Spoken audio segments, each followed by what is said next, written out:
Thomas Green here with Ethical Marketing Service. On the episode today, we have Kim Korte. Kim, welcome. Thank you. I'm happy to be here. Very happy to have you. Would you like to take a moment and tell the audience a bit about yourself and what you do?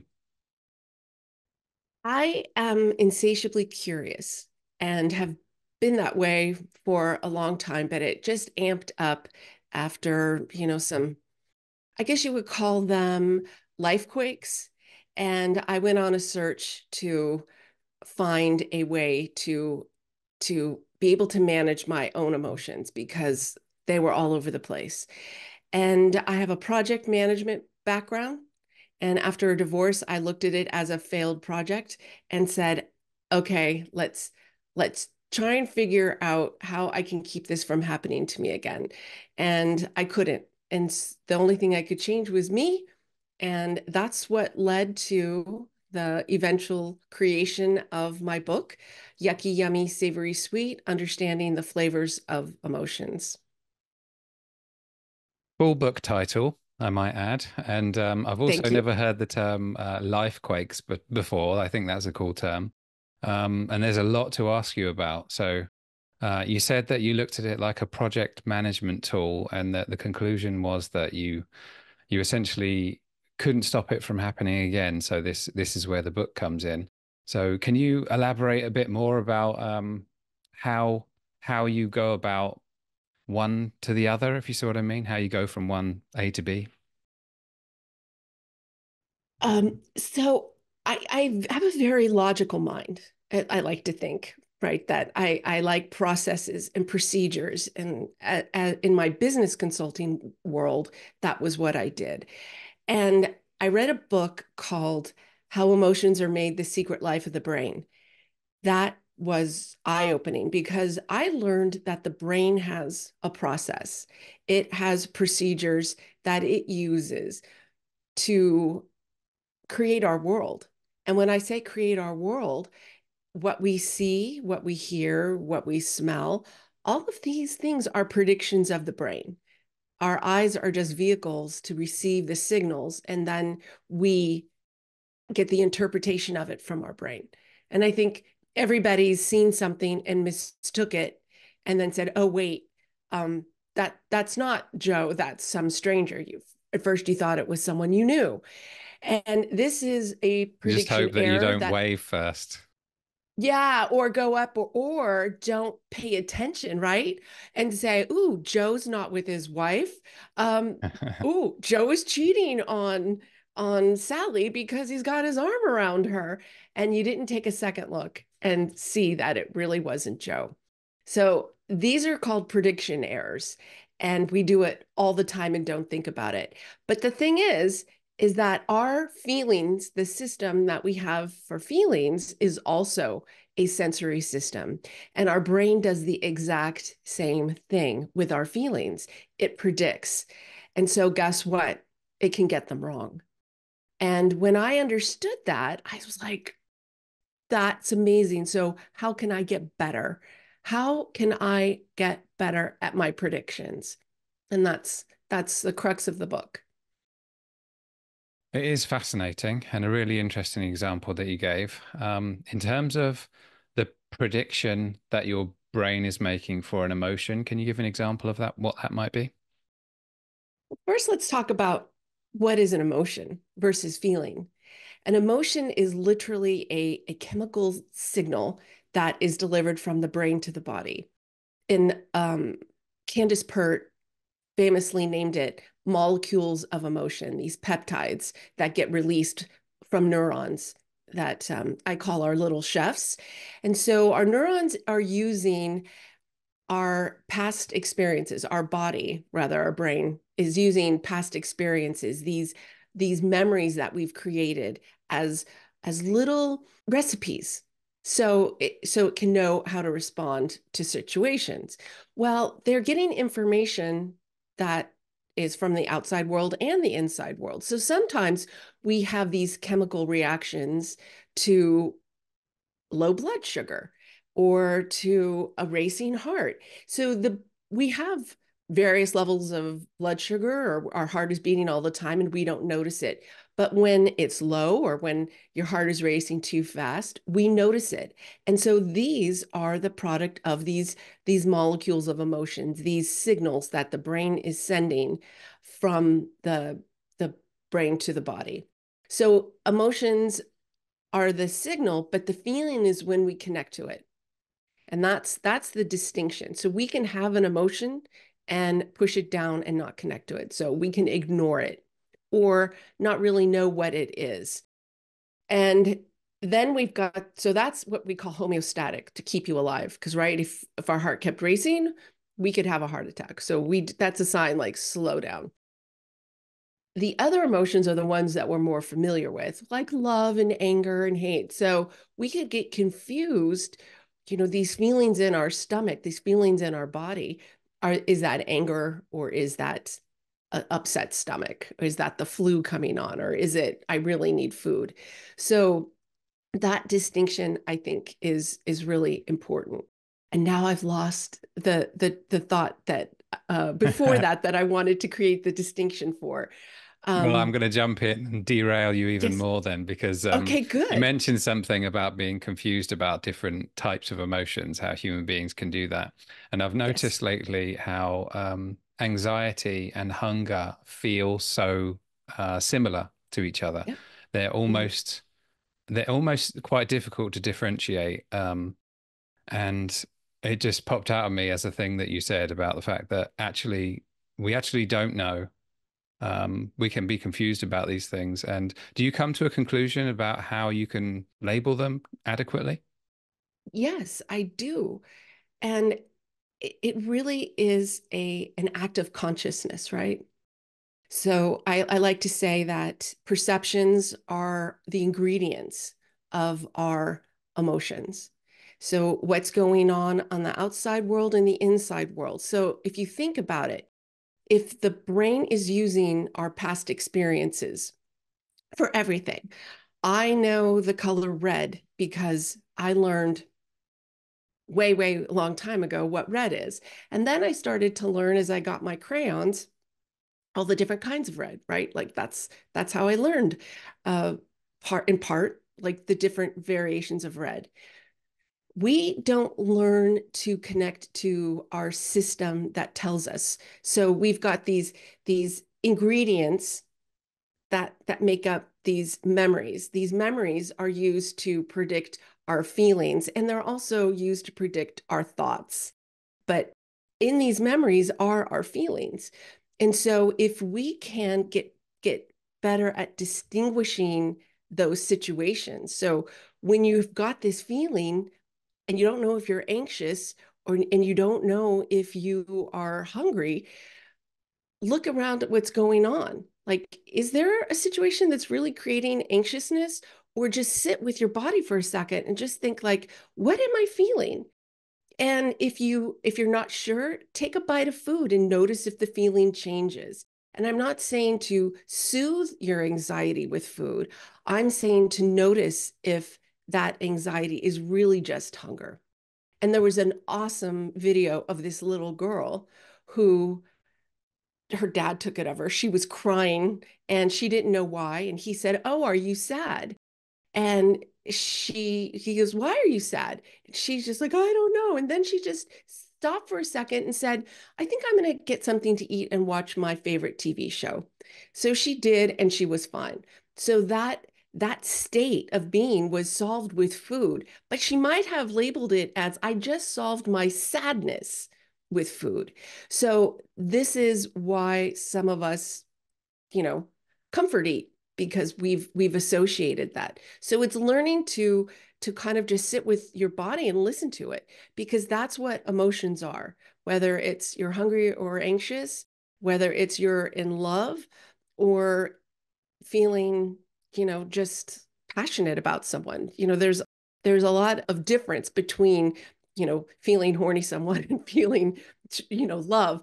And so being able to distinguish that is what makes the difference. And I liken it to like a chef, how they can take a taste of a dish and see all those ingredients or taste all those ingredients, because the flavors are a product of multiple sensory systems. And so are emotions. So this is why I liken it to flavor. And this is why the better you can get at distinguishing your feelings, the better you are at identifying your emotions. This is going to be my follow-up. And it's okay if the summary you give, which I'm going to ask about, is you've already covered some of it in your answers, just because the context of this conversation is that the analogy to food or perhaps cooking is something that I first heard from Brian Tracy about baking a cake.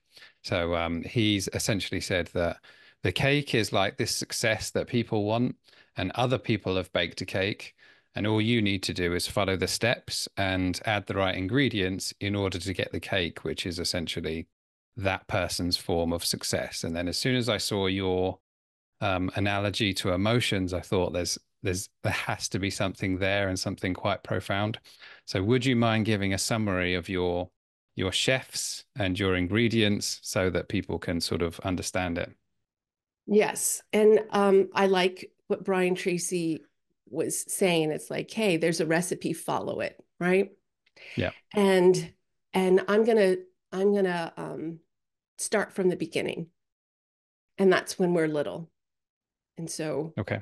as I said before, and it's worth repeating because I think a lot of this, especially for me, was so new and different from what I expected emotions to be. We learn what everything is. When we're born, we have to have someone tell us what is mom. Like the sensory systems like hearing starts at about 7 months in the womb. And we learn the sound of our mother. We come out and we can identify our mother's voice. We learn different voices, and then we start to see things and we learn shapes. We learn what a ball is, and we learn to distinguish the different kinds of balls, right? So we also learn at that point in time what is an emotion, and our parents help us label what we're feeling. Oh, are you feeling sad? Oh, you're in pain because you fell and that hurts. And we start to take these feelings that we have inside this sensory system called interoception, and we create a memory of that experience, just like we created a memory of understanding the difference between a ball. Our brain is accumulating all of these and then uses them to predict in the future. So a ball today is a ball tomorrow, and it'll be a ball the next day until we have something in our experience that changes it. So when it comes to emotions, I call them the recipes because we've taken the label and all of the information that we were given at that point in time that we were focused on, right? Because we had this happen and this happen and this happen, even though a lot of other things are going on. But we took these things that happen and we equate them and label them however, whatever it is. And so these now become how we react and respond in the future. When we are able to understand the ingredients, so let's just take, I have a better idea. Here's a great example. So if you've ever watched the Food Network channel Chopped, have you seen that show? Sorry. Okay, there's four chefs. You can tell I'm into cooking shows, but there's four chefs and they're given a competition to become the chop champion, and they're given a basket of surprise ingredients, but they have a kitchen filled with other things, and they each have to create a winning dish using these surprise ingredients and what else is available to them. Each one of them will create something different because they have different experiences, different cultural influences, different um, styles. And so these and different likes, right? Like they have their own desire of what they like to eat or to create. And so even though it's all the same ingredients, you can have a different outcome because of who they are. And that's what happens with us and our emotions because we get these ingredients from the world around us and inside. And so we are using all of these past experiences that we've got as a kid or as an adult or in very particular situations. And it's when we can, what I call taste them, meaning be able to recognize the situation to try and gather more of the ingredients to see exactly really what am I tasting. I may have thought this was, anger, but no, it really is hungry. And that's the idea behind it is to be a little bit more conscious, to be a little bit more observant, and to examine the recipes that we've been using all this time. Because some of these recipes could be really healthy. Some of them could be not healthy for us anymore, or maybe they served us at one time. But our emotional palate is different now. It's matured. We don't eat the same way that we did when we were kids. And hopefully you don't, because my diet was really sugary. And we're opening ourselves up to different flavors. And hopefully we can do the same thing with our emotions. Does that answer your question? Yeah, it does. The I wanted to make a follow up. I do want to stay on the food theme, but just an interesting thing that you said about when the example you gave was when a child falls down and the a child is almost conditioned to believe that they're sad. Do you Mhm. think that if it was socially normal for us to, I don't know, get angry when we were hurt or something, could that be conditioned in, uh, you know, by a child if it was normal for everyone else to do it? I would say yes, right? Because like, aren't we conditioned in to believe in monetary, the value of money? And it's just something that was made up. I like to say that emotions, we're born to feel emotions, right? So they serve a purpose. That's how we get communication from the brain. It's our feelings. And so if our brain is trying to say, hey, slow down, or hey, drink some water, or hey, you need to use the restroom, if without that, we would die. So looking at feelings as a form of communication, I think, is extremely important. But the labeling of the feelings is up to us. So, yes, it is sad. And sometimes those things like, having your best friend move away, like when you're a little kid, it can feel sad or and you're a little bit lonely when they leave. But it's feeling it and saying, okay, I am sad that I'm not going to be around them.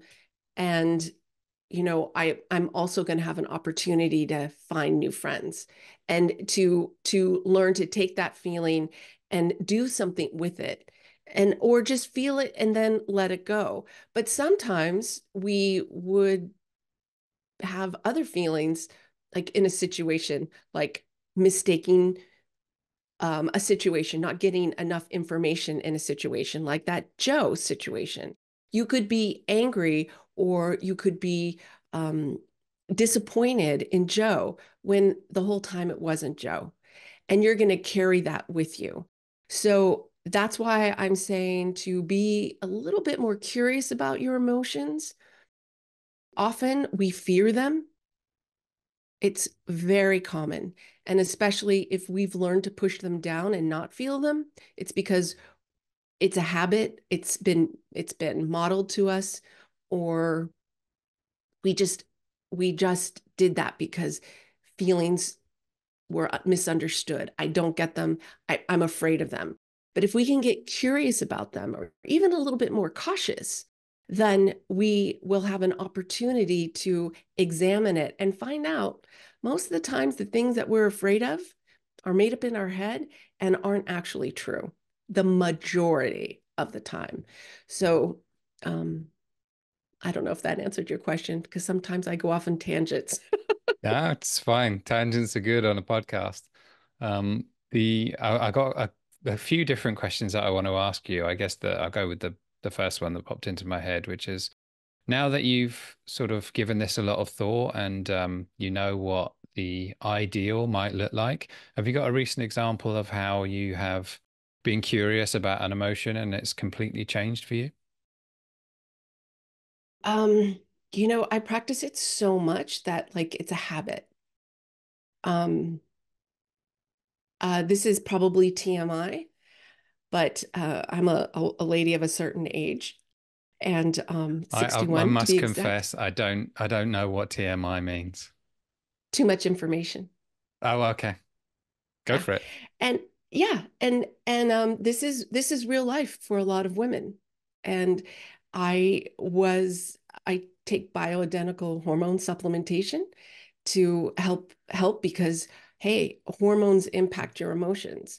And the pharmacy has a 2 week lag and I am out of it and it changed my physical condition. And so my mood, so the underlying kind of current of or disposition of myself has changed dramatically. And I am more testy. I'm a little bit more reactive and get angry a little bit quicker. So as I notice that emotion rise in me, have been very, very conscious to notice it because I know that it's related to this temporary glitch of hormone imbalance in my body. And so that helps me to kind of like reel it in, right? Because I can say, hey, this is just your hormones talking and talk myself out of that feeling and say, this is not really why you're angry. Like there's nothing, this is not serious enough to make you angry. It's just how you feel because I feel like crap. Well, the first win is obviously noticing it. Do you have any instance where you notice it, but the emotion stays?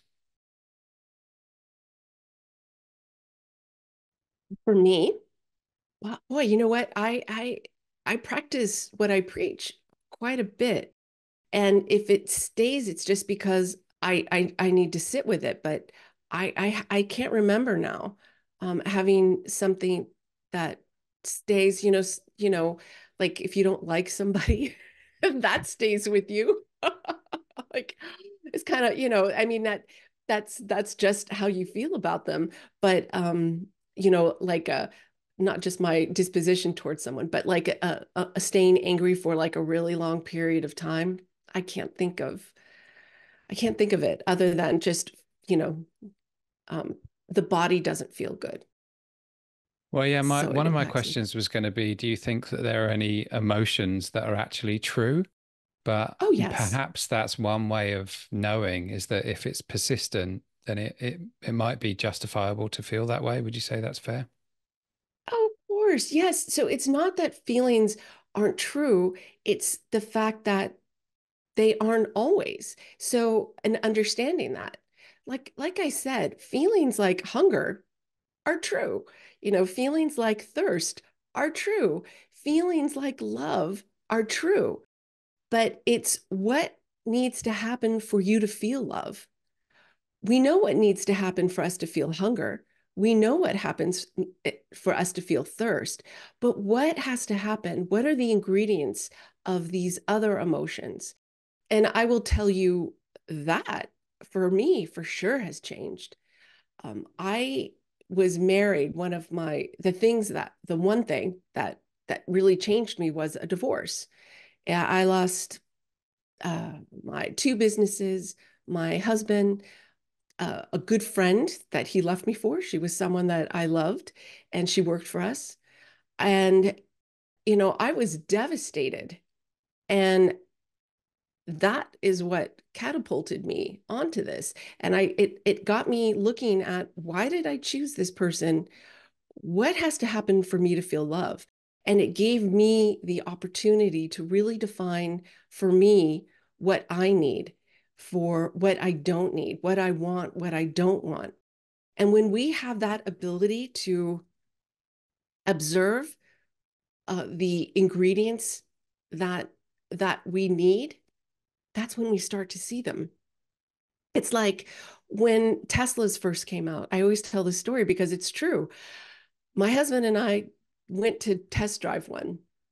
We never have gotten one. I they're awfully spendy, but I hadn't seen so many Teslas in my life after I drove a Tesla and loved driving it. I mean, it was fantastic. And I saw them all over the place. And that's the thing with our emotions. They are a guidance system. Our brain is asking us, well, what do you want? What don't you want? And I'm going to lead you there. And if you want to have someone who treats you like crap, and that's how you label love, guess what you're going to find? People who treat you like crap. And so it's this process of understanding the ingredients of what has to happen for us to feel a certain way that gives us the opportunity to redirect those feelings. So it's true then, if that's what your brain is giving you your truth, if that's what you've given it. Does that make sense? Yeah, it does. And I wanted to say I'm sorry that you I don't know whether you would describe it as this, but went through some suffering then. I would imagine it would have been quite painful. And Devastating. unfortunately, something that a lot of people share, that kind of scenario. So, would you mind using your food analogy to describe how you dealt with that situation? Because I think it would be helpful for other people who have gone through the same thing. Oh, yeah, I had a very bad diet after that. I I probably drank a little bit more, and I will admit that I, had an alcoholic for a mother. I had suffered someone behaved with me in a way that they shouldn't have as a young girl. And so I had a pattern of pushing feelings down. That's just what I did. And I knew that my ex-husband, I knew something was going on for a very long time. And it was that they call it cognitive dissonance, but I will say it was willful blindness because I didn't want to face those emotions. I didn't want to see the reality because the loss for me felt too great. So pushing down the emotions was what I continued to do for a bit and to, you know, date a lot of people, try to fill the hole that was left with things so that I didn't feel bad. And it wasn't until I really said, okay, I have to feel bad about this. And it really took me a long time to even face all the things that he did because I didn't want to hate him. This was someone who had been tremendous in my life. And so I didn't want to hate him. But I surely now can say how much I hate all the things that he did to me. And I looked at a lifetime of stuff that I ignored. So I would say that my first step was connecting to those feelings. And I believe that's truly what this book is about. I offer steps to connect, and this is why I use food, because so many of us have pushed feelings down. And when we push those feelings down, we also push down the feelings that tell us we're sick or inform us of other things. And it also, I think, dampens our ability to enjoy life as much.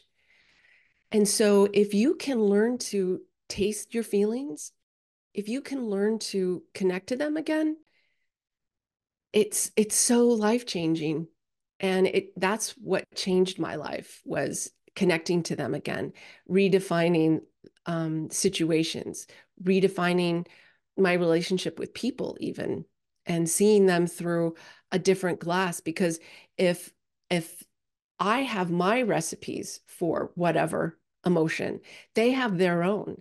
And so I can't expect them to react like I do. They have their own past, their own history. So I give that pardon to people. So I guess I would say the first thing that I learned was how to connect to them again. And I think that's the crux of this book. It's the sensory system that tells us how to feel is this called interoception. And so interoceptive awareness is that ability to distinguish your different feelings. Just like I said before, a chef can taste the different flavors in a dish. That is a skill. And we can develop that skill no matter what. And that's why using food is so perfect because food can taste yucky and we feel that in our body, and food can taste yummy and we can feel that. Um, Savory food can feel deep and delicious. And if we can start to build that connection and notice the flavors in foods, how it feels in your body, then we can start to notice other things like how a situation makes us feel and transfer that skill or to feelings and what are the ingredients going on around us, not just the ingredients in our food. Thank you for the answer. And I smiled because when you pronounce interoceptive awareness, I attempted to pronounce that myself earlier and couldn't pronounce it. So, Well, I a lot of if you spell check it, if you try and type it and you spell check it, it's going to say interception. So I like to say it's how you catch your feelings. okay. Well, you already went through the example of what you perhaps the way that you wouldn't do it again, which is pushing away your feelings. If you were in the position where you could give someone some advice and they were in the same situation you were, what would be a way for them to go about it in a more healthy in a more healthy example? And I would once again go back to uh, fear is real and imagined, but we have this sense inside of us. Our brain is talking to us all the time. We take in the brain, I should say, 11 million bits of information, and we can comprehend, like, what is it, 40 to 60 bits every second. And so there's a lot that we can't take in, but that our brain might be communicating to us via instinct, via that knowing inside of us. The I feel like something's wrong and I really don't know what is going on. And that's the feelings that I ignored. And I lost about a year of my life because of ignoring them. And that's really what happens is loss. You get a loss of joy, you get a loss of opportunity to create a better life, and you think you can't. You can. And you think you have to settle for what you've got. And so this fear of the unknown can keep us stuck. And if we listen to that instinct, if we listen to our gut, if we question it to see if it's true or not, which mine was true and it was displayed to me all the time, that's the beginning of listening to your body. Um, and then using these skills to develop skills to try and listen more to it. You're only robbing yourself. That's all I can say. I still feel robbed of a year of my life. And even more so because I spent all this time developing our relationship, starting businesses that I thought that were going to be mine forever and that we would use till retirement. And so while there's a lot of loss, I could have gone on and on longer and lost even more. But if I had paid attention back at the time when I knew something was going on, I would have had a lot less of that loss. So um, that's the first thing that comes to my head is Don't let the fear stop you. Fear is a tool. Fear is a tool that is used by the world, and we see it today. The news directs us towards fear. Politicians try and make us afraid. I mean, that's all you hear from the politicians in the US right now. It's all fear-based. And it's a not always true. And it's a diversion. So seeking the truth of your feelings is as truthful as they can be, because truth is, I think, is subjective. But what's true for you is important. And in terms of how you go about the truth of your emotions, you've mentioned about sort of observing perhaps and being conscious. Is there any other tools that you use? For example, meditation, that sort of stuff. Meditation, I think, is amazing for calming the brain. There's there's so much you can do. Breathing. There is a Harvard exercise because there's a relationship between the heart and the breath work, the lungs, and it has to do with our nervous system. But when you breathe out longer than you breathe in, it calms the body down. Meditating, and it's amazing how fast it can work. When you meditate, you're, like I said, you're calming the mind, but it's not necessarily taking you into those recipes. There's an exercise in the book that I have used with people for many years. And it's an exercise where you are kind of digging into the subconscious. And I have had people on all different spectrums of emotions, who are highly emotional, who had really rough pasts. And I always noticed that the brain only released enough to help them in that moment, and that nobody was like, oh, this is just too much and it's overwhelming. They were moved by it, this exercise, but it wasn't overwhelming. And I want to caveat that, because you know how people are fearful of their emotions. And what you do, and it's helpful if you have someone partnering with you to ask you the questions, but you ask them what's an emotion that you want to feel more of, and then they answer. And then what's another emotion that you want to feel more of? And you always start out with their name. So I would say, Thomas, what's an emotion that you want to feel more of? And you would give me an answer. And then what's another emotion that you want to feel more of? Till you don't have any. Usually it's like 4 or 5, but you just push it to the last one. Like, I can't think anymore. Okay, fine. What's one that you want to feel less of? And then you do the same thing. Then you take that list. I like to prioritize it, but I don't think it's necessary, but it's better if you can prioritize it. And that's in the book too. And then you say, what has to happen for you to feel, let's just say your number one was love. What has to happen for you to feel love? And then you would respond, what else has to happen for you to feel love? You respond, what else has to happen for you to feel love, Thomas? And la, la, la. And then we do that through all of the emotions. And then we do the ones that you want less of. And then you look at it, because I'm doing this rapid fire. And you may think this takes some time. But you know what? In this world of instant gratification, let me tell you, things that mean something take time. Like, do you really want to take a vaccine that someone just did off the cuff? No, you want something important that someone's put some time into. So if you go through this list and you do this exercise and you look at it, it's amazing. And it uncovers some of the things you didn't realize. Like, I have had more than one person say, ooh, this doesn't make sense. I don't know why I'm saying it. And I'm like, say it, just say it. Do not edit. Do not edit this. Just let it out. And I write down exactly what they say. And I would say 10 out of 10, you would see things that they didn't expect, were kind of like, wow, I didn't realize.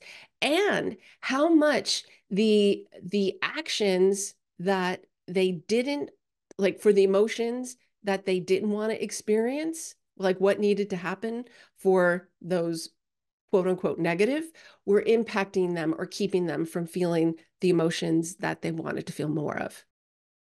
And that has been, I think, the most enlightening exercise. In fact, I did a prototype for an app to take you through it, and I'm still want to create it.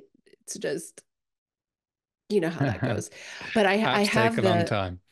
yeah, and I have the design.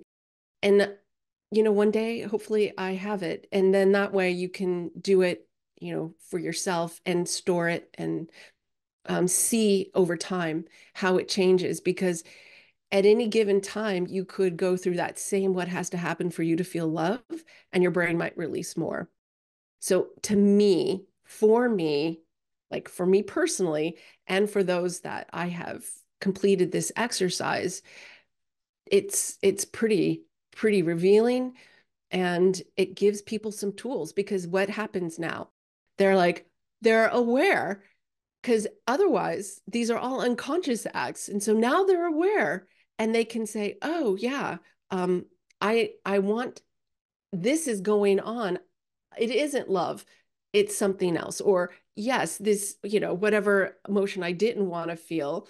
No, that's not my recipe anymore. And you're creating what has to happen differently. Fascinating question. Even if you just use the love example of what needs to happen in order for you to feel love, because as you say, people don't typically consciously decide um, the answer to that question. And No. it can be something that you don't necessarily agree with, right? Oh, every time someone's like, that doesn't, like I said before, that doesn't make sense. I don't know where that came from. And I'm like, it's there. So let's let it out and look at it. Because it's only when you can look at it like what we know today. Like maybe, you were taught like what love is because that's what was mirrored, or, you were told that. And just like you were like, we used to eat bear claws when I was a kid for breakfast. And all it was sugar and more sugar and a bunch of flour and just horrible things for you. And I'm not saying your parents taught you horrible things about love, but today I wouldn't ever eat that. And so it's refining your emotional palate, it's refining your recipes that are more healthy for you today. And if ever there was an emotion that you might need to refine, I agree with you. Love is it, because love is the emotion.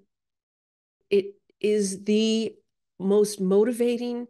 It's really what people want. And how many people can't feel it? What was that? Jonathan Majors, he's an actor who got in trouble. He got arrested for beating his girlfriend. And then I guess, the trial, these text messages came out, and he's just like, I'm a monster. Like, I don't know how to feel love. Like, he doesn't know how to feel it. And you don't know how badly I wanted to contact him and say, let me help you. Because you just need to connect. And the problem is that he probably had a real bad experience. Plus, he's a guy, and he was probably told, don't feel. You don't feel emotions when you're a man. And yeah, it is love is everything. Love is the most important emotion, in my opinion. I don't know whether you covered that in your last answer, but my follow-up was going to be if you disagree with let's say you write out an answer and you think that's not how I want to feel love. How do you go about changing it? You're consciously aware of that, right? So now when that comes around, you know that that's not love. I used to believe that you know uh a person, because my ex-husband was very uh seemed very protective, and was acting very protective of me, and I thought that was love. But that wasn't love for me today. That kind of protection, to me, I can see it now as a part of his macho self, like him trying to be the man. And I was in a very emotionally frail place. So I felt like he was protecting me and that was love. Um, I would not define that today, but I can see, you know, I could see how that worked for me then. At least I thought it worked for me then. And and so I recognize that that is not it now. So once you see it and you say, "Yeek, that's not really what I want to be my definition of love," now you can say, "I'm going to pull that out of the recipe and I'm going to put in what has to happen." And that is the power of being your own emotion chef. But until you connect to the feeling and until you are consciously more aware of your ingredients, those emotional ingredients, it's hard to do that, right? Yeah. And I can think of other instances as well because my brain's going off with different examples. I'm even thinking about like what needs to happen in order for you to feel friendship or feel like you have a friend. And I already know I got some stuff that I need to explore there. Um, so yeah, you've given a lot of things for me to think about there. Yeah. And we have, like I said, I'm 61. I have a lifetime of these. And for me, I don't want to go back. I already went through therapy and I think that was good, to look at what happened to me as a kid and because I had literally blocked it out. But at a certain point, I think going back all the time and labeling everything as trauma, it can be, you know, pretty exhausting emotionally. And it also keeps you focused on the trauma. So instead of looking at particular events, I try and look at the ingredients for the emotion because so that way I'm really focusing on the perception because perceptions are the ingredients. So I'm looking at the various components of these perceptions and then saying, okay, when this is going on, I can look at it this way or I can look at it that way. I can feel it, multiple ways. What feeling do I want to put onto this situation? And that to me is different because yeah, things can be quote unquote triggering. And you can have a feeling come back, but that feeling isn't just that one situation that started, it's multiple situations because our brain is using all kinds of memories, but we might ascribe it to just one. So this way, we're looking at it as a whole, and we're saying to our brain, I want to define this emotion more succinctly. So I am going to learn when, like a hot pepper, peppers can, we look at a pepper like, oh, it's going to be hot in a certain shape. I have little red peppers in my garden right now that could look hot, but when you take a bite, it's sweet. They're literally called little sweet red peppers. And so if we can see the variation, even like with peppers on my podcast, Flavors of Emotions, I have peppers on there specifically for this reason, is because they can be so hot, like a habanero or a ghost pepper, or they can be like those little cute, sweet red peppers or a bell pepper. There is a variety. So when we can distinguish our emotions so that they are more broad, and I also like to use uh, the example of vanilla ice cream. You could have 3 tubs of vanilla ice cream and have 3 different flavor experiences. One could be made with really good ingredients. Llewellyn's my favorite. And, you could taste it. And it's like, wow, it's very rich. Really good quality cream, delicious. The next one might be a little bit more icy, have a lot more sugar in it. And the other one could be, you know what, it's got a different vanilla. It's much more strong in vanilla. And they're all vanilla ice cream. I've trained my brain to notice the difference. And this is the idea, training your brain to notice the difference in your emotions. It's a great concept, and I wanted to say congratulations for writing the book. The Thank you. question is, who should buy it? I would say anybody who feels like they don't feel enough. If and if that makes any sense to, I think it would to someone who doesn't like, you don't even know how much you're not feeling until you read this book, I think. Because like I didn't know how much I wasn't feeling until I learned about feelings, really, and distinguishing feelings. It's amazing.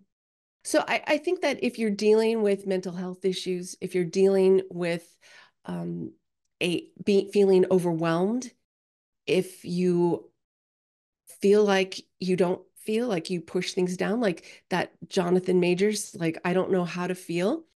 I think if I look back at the people in my life who probably pushed their emotions down the most, they were the ones who, when I said, well, tell me what you're feeling.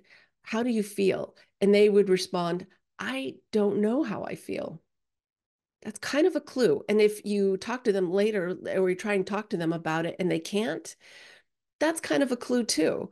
So I think everybody could benefit. Like, who doesn't want to enhance their emotional palette?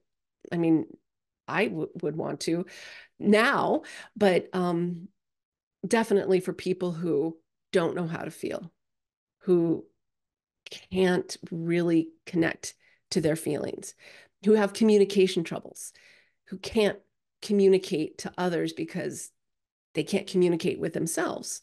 So if you think about it, we're getting our communication from our brain via this interoceptive signal. And if you can't feel it, if you can't listen, then how are you ever going to be able to communicate to others? And if you can't communicate to yourself, then how and connect to yourself, how will you be able to connect to others? Yeah, it just reminds me of a the previous exercise that you mentioned. And I keep coming back to that. I apologize, but I think it's quite profound. And it is the you're almost giving yourself permission to feel certain ways. So, if you want to feel more loved or if you want to feel more happy, once you do that exercise and you reevaluate what that means to you, you're giving yourself permission to then be happier or be more loved. If people buy the book, I think that they'll be able to do that. So well I just done. want to say thank you, but I just want to say this is like, because I'm a very stubborn person.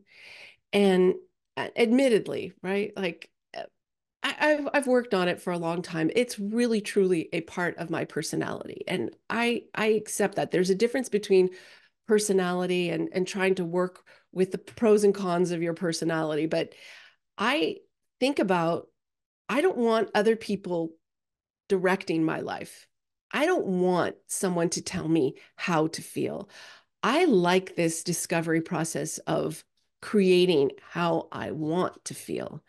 And if I could say anything, even if you don't buy my book, I don't care how you get there because this is just one way. Be your own emotion chef. Take control and cook the emotions, so to speak, that you want because your brain is a library of recipes and it's going to prioritize what you tell it to prioritize. And so when you take control, as much as you love to blame other people, when you take control, your life is yours. A great point. And it's the way that you also started seeing Teslas everywhere, right? So Yeah, you get to decide what your brain notices. right. If people want to buy the book or connect with you, where do they go? Amazon to buy the book, and you can get a link to it at kimkorte.com, KIMKORTE.com. And I also have a podcast if you don't want to, buy the book quite yet, or you just want to hear a little bit more of me rambling. you can go to my podcast. It is called Flavors of Emotions, and it's on YouTube and all the other major podcast players. I I just checked out the started it. I think YouTube channel episode. and lots of good stuff there. I would Thank I would you. mention. Is there Thank anything I you. should have asked you about today? Emotions are a vast, deep topic, and I think we covered it more than enough. I just really want to say thank you for having me, and I appreciate your good questions and the opportunity to be here. Really grateful. Well, thank you for helping others and also for helping me and for being a great podcast guest today. Well, I'm happy to take you through the exercise if you would like to someday. You might find it very insightful and fun. I'd be happy to do that for you. That sounds good. Maybe offline. But yeah, thank Totally you, Kim. offline, but yes. Thanks.